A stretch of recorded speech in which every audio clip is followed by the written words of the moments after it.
എടാ നീ തിരക്കിലാണോ? ഓർഡർ എടുക്കുക, നീ പറഞ്ഞോ. എടാ ഇന്ന് വന്നവർക്ക് ഇഷ്ടപ്പെട്ടിട്ടുണ്ട്. അച്ഛൻ മിക്കവാറും ഉറപ്പിച്ച മട്ടാട്ടോ. മിക്കവാറും ഞാൻ അയാളും കിട്ടും. എന്നാലും നിനക്കൊരു എഫേർട്ട് ഇടാൻ പറ്റില്ല അല്ലേ?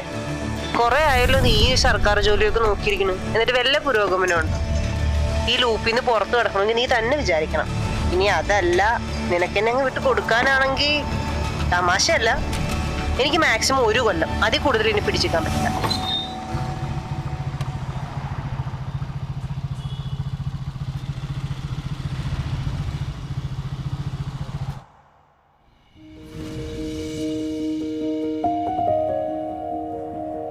വൈഫിനാണെങ്കിൽ കുറച്ചുകൂടെ മീനിങ് ഫുൾ ആയിട്ടുള്ള എന്തെങ്കിലും ഗിഫ്റ്റ് കൊടുക്കുന്നതായിരിക്കും നല്ലത്.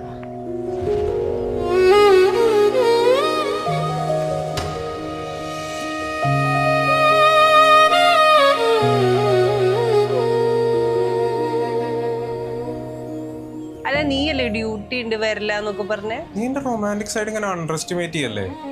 എനിക്ക് ഞാനൊരു വാലന്റൈൻസ് ഡേ ഗിഫ്റ്റ് തരാൻ വേണ്ടിട്ട് വന്നേ. എന്നിട്ട് അതെവിടെ? ഫോൺ എടുത്ത് നോക്കരുതോ? എനിക്ക് എൻ്റെ ലൈഫിൽ 2 കാര്യങ്ങളായിരുന്നു ഒരിക്കലും ഒഴിവാക്കാൻ പറ്റാത്തത്. നിന്നെയും പിന്നെ എൻ്റെ സ്വപ്നങ്ങളെയും. അന്ന് നീ അങ്ങനെയൊക്കെ പറഞ്ഞപ്പോൾ ഉള്ളിലൊരു വാശി കയറി തുടങ്ങിയതാ. കറക്റ്റ് സ്ഥലത്ത് തന്നെ എത്തുകയും ചെയ്തു. ഇനി നിന്റെ ചാൻസാണ്. നമ്മൾ ഒന്നിച്ച് കണ്ട സ്വപ്നങ്ങളൊക്കെ നേടിയെടുക്കണം.